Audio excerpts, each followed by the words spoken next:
ఆసిఫాబాద్ జిల్లా SP Shri DV Srinivasarao, IPS జిల్లా అదనపు SP admin Shri Prabhakar Rao, Asifabad sub division ASP Shri Chittaranjan, IPS గార్ల ఆదేశాల మేరకు జైనూరు మండలంలోని గౌరీ గ్రామంలో కాటన్ సర్చ్ నిర్వహించినట్టు జైనూరు సీఐ రమేష్ తెలిపారు. ఈ సందర్భంగా సీఐ రమేష్ మాట్లాడుతూ జైనూరు మండలంలోని గౌరీ గ్రామంలో తనిఖీలు చేపట్టగా సరైన ధృవపత్రాలు లేని 20 ద్విచక్ర వాహనాలు, ఒక ఆటో స్వాధీనం చేసుకున్నట్టు వెల్లడించారు. రానున్న రోజుల్లో మరింత విస్తృత తనిఖీలు నిర్వహించి నేరాల నియంత్రణకు కృషి చేయనున్నట్టు ఆయన తెలిపారు.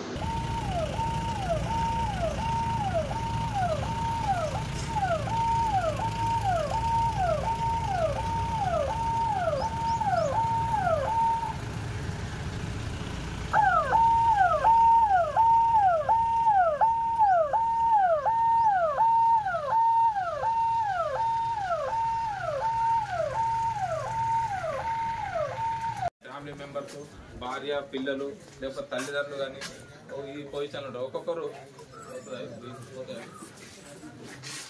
జరగమంటగానే కానీ వాళ్ళు ఇబ్బంది పడకుండా ఉండాలంటే ఏంటి, మనం హెల్మెట్ పెట్టి మనం ఒక ఫ్యామిలీలో 2 కొడుకులు ఉన్నారు. 2 కొడుకులు వాళ్ళని పెంచి పెద్ద చేసి 20 సంవత్సరాల దాకా వచ్చేదాకా పెంచిన తర్వాత అంతగానో ఆయన మీద మన ఇన్వెస్ట్మెంట్ పెట్టినట్టే అన్నాడు. అంటే తల్లిదండ్రులు ఏం చేస్తారు, కొడుకు పెద్ద